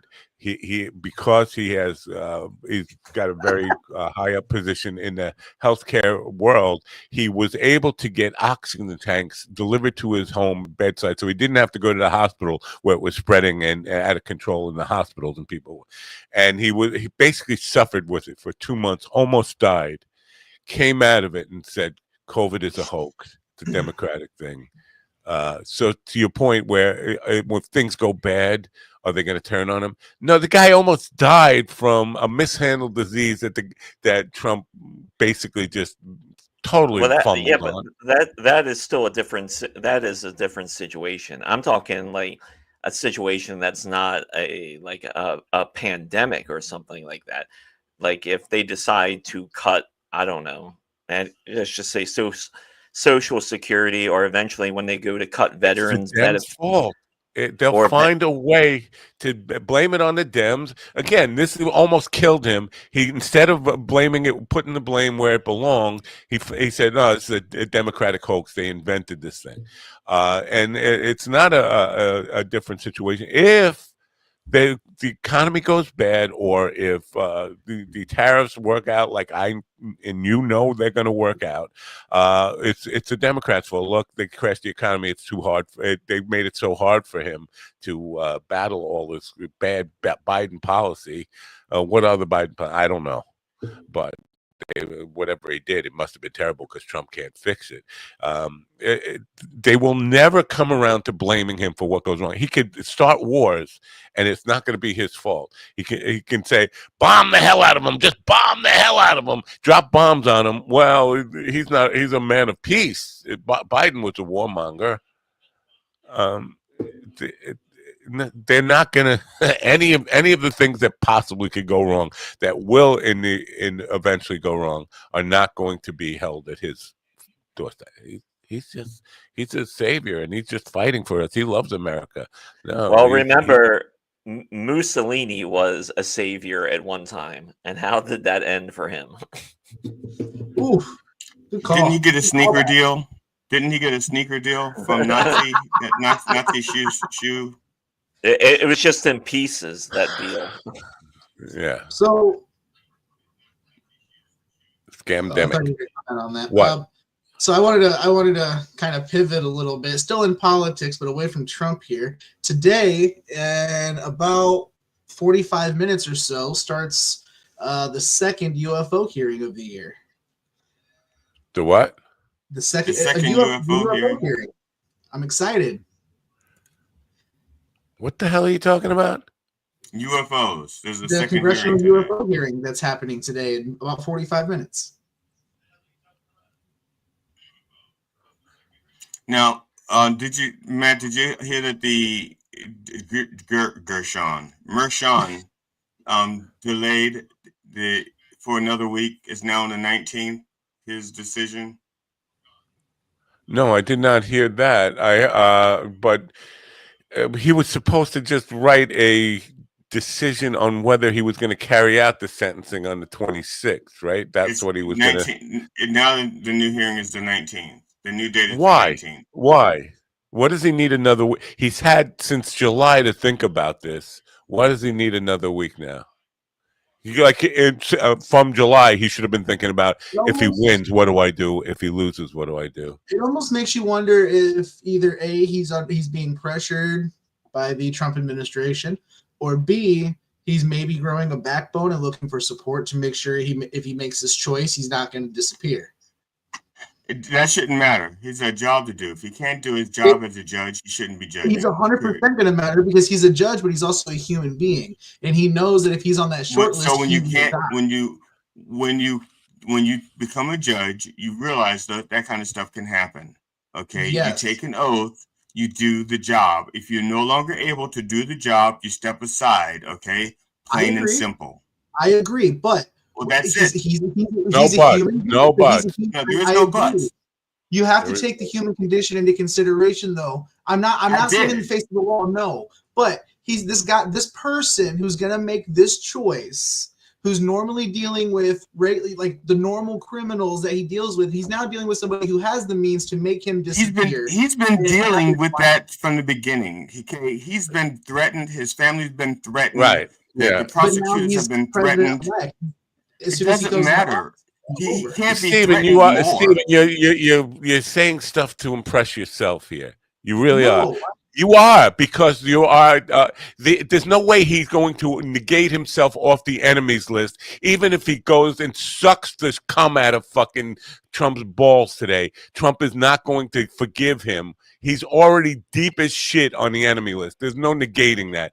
The human condition has nothing to do with the decision he makes now. Maybe he's just delusional and thinks he can get off the list, and he's trying to do what he can to get there. No, see, again, you're fucking trying to make a point that can't be made. You're absolutely off base here. You might as well start becoming a fucking Kool-Aid drinker and go on the Trump cult team, because that you're talking about but no, because I'm not sticking up for the guy who's saying he's a good guy. It doesn't matter. You're believing in fucking fantasy nonsense. The guy knows he's got one choice to make to hold up for the accountability of law. He took an oath to do that. If he can't do it, he needs to step away and just say, "I'm a fucking coward." That's what I'm saying. I think he's scared. Is why he's delaying it. If he was scared, he would not have been tough on Trump in the face of him at that point. I think he should have stepped away long ago, but no, he doesn't have the balls to do anything. There's one right and one wrong, and he has a choice between right and wrong, and he took an oath to do right no matter what. If he can't live up to that oath, he needs to step down. Bottom line, there's no I don't know if you know this. I don't know if you know this, but I was once a judge. And the same with Alvin Bragg, because Bragg has input also. I mean, he can say, "Well, let's forego this. Let's drop charges, or he's a prosecutor. He could say these things." So Alvin Bragg has to, decide wants to law enforce. Mershon has to decide he wants to enforce the law. I disagree with that. I would agree with that if the verdict hadn't been. There's only one person who could render a verdict whatever, not set aside the verdict. Yes, outside of I'm not saying that Alvin. The prosecutor has already handed it out. He's already prosecuted the case. Come back with a guilty conviction. The prosecutor cannot say, "Oh, that thing that we wasted your time, prosecuted in front of a jury. A jury came back with a verdict, and the prosecutor now wants it to set aside." No, that's no. I'm not. I don't mean that's, set aside. I'm saying has, for example, let's say let's say the verdict is 9 months in jail or 18 months in jail, and Alvin has an input, sentence, and Alvin Bragg says, okay, let's give him time served, or let's let him serve it on the weekends. In other words, he has input as to how the sentence is carried out. He has input, not a decision. So that's what I'm saying. He has to stand strong and say, no, this is what we did to Mike Cohen. This is what we need to do to him, or something like that. I think most people don't care. He's going to walk, and we need a real authority on this. Finish inside me at the truck stop, and I have 4 black guys that finish on my face behind the dumpster at Burger King. How many hard R's just made my day? That's what I call schlong division. I thought he sounded familiar. I love that. I don't love that guy, but I've been following him for a long time. That's on God. That's on God, baby girl. That dude's so fucking creepy. Oh my God. That guy should just come in, and he should close out the case. This is what I call schlong division. Love it. Now that I see where it's being recorded, that's probably not his actual voice now. That's the room. The ambience of the room, where the mic is. That's his voice. Go watch all of his videos. He's that deep when he talks all the time, but it's super creepy. I'm talking about the tenor, not just the pitch, but I haven't heard back from Clifford King Cash, who is a comedian who's been making a lot of waves on TikTok and Instagram with his videos about not buying the election results. He reached out to him. He said he would be on the program. I sent him the calendar link, but he hasn't gotten back to me. He's really, this is the guy who challenged Putin to a fight. That guy. I really would like to get him on, especially now. I'm looking for somebody for Friday because both our guests Friday ran away. Andy Page, who was on General Hospital, the QVC actress there, whatever. She moved her to a future date, and whatever that dumb comedian was who ran away yesterday. So Friday's an open day. I would love to get him on then, just to, I think he makes a very good case. Now, obviously, by this point, Biden and Harris have heard all the prominent Democratic pundits saying that this thing needs to be investigated. There needs to be a recount. We need to look into tampering and hacking and all this kind of stuff. They just don't care. It seems like they're just saying, "No, we lost." And they're welcoming Hitler to the White House today to have tea and talk about the friendly, peaceful transit. How awkward! I don't think they can do that yet because he hasn't signed. He hasn't signed the Yeah, right. That was due October 1st, right? And he hasn't signed it and doesn't plan on signing it. I plan on being a wealthy millionaire by the end of the week. What? Yeah, Trump plans on signing it, and I plan on being a wealthy millionaire. No, I didn't say he plans. He doesn't plan on signing it, is what I said. Oh, he doesn't. No, because they did his campaign said that he plans on signing it. I thought you were parroting that. What they said is they are rewriting the terms. You don't get the law is the law. Elizabeth Warren actually wrote the law about this, where they have to agree to the whole ethics of the transfer, and she wrote the terms in it. He said his campaign said they are rewriting the terms and renegotiating the terms. It's not like you don't get to negotiate a law, but that's so they're not going to sign it. But Biden still plans on having him to the White House to shake hands and talk about and have a little social meeting. It's just how awkward is that? Just on the personal level, forget all the politics, forget everything else. He's, yeah, you're a piece of shit. All those things he said, and now I'll come in and shake my hand, sit here, and have a nice, cordial smile for the camera's conversation. I could never do that. I can't be that phony. I'm really disappointed in Joe Biden. I'm really disappointed in anybody who is just going to sit by and act like, this is a normal. We have to be normal, and you can call it institutional, man. You can call it whatever the fuck you want. It's just not the way somebody with a backbone should be acting. I'm really sick of Grandpa. Fucking grow a pair now in the moment. Protect. If you're an institutional man, protect the democracy at this moment in time, or just step aside and let somebody else do it. You resign. If Harris can't do it, let her resign. Just keep going down the line until we have somebody. No, because after Harris, if he resigned, then after Harris, he'd have to resign, and Harris would have to appoint another vice president. No, I know where you're going with this. No, she gets once Biden resigns, she becomes president. She gets to pick her vice president. Yeah, that's what I'm saying. It doesn't go down. It never gets to Johnson. It never gets to the Secretary of State unless everybody dies. It's all about the Johnson. It doesn't. No, okay. Now we're on the same page. I just want to make sure that people understood that she would have a vice president. That's right. We did this with you and I are old enough to remember Nixon had Ford. The minute that happened, Rockefeller became the vice president, and so you don't have that opportunity for it getting to the Speaker of the House ever, unless both of them die at the same time or both of them resign. I do have showbiz news. All right. Let me just say, I don't know if you're gonna. Oh, now you have it. You didn't have it yesterday when I needed you to have it. Yeah. If I don't know if you're going to mention this, but I am really rooting for a black man to beat the fuck out of a white man. And I don't know why I hate Jake Paul so much. I don't know anything about him, but I want to see Mike Tyson. And I was never the biggest Mike Tyson fan. When Buster Douglas put him on his ass, I cheered for that. And I was like, yeah, because this guy was arrogant. And he's a rapist.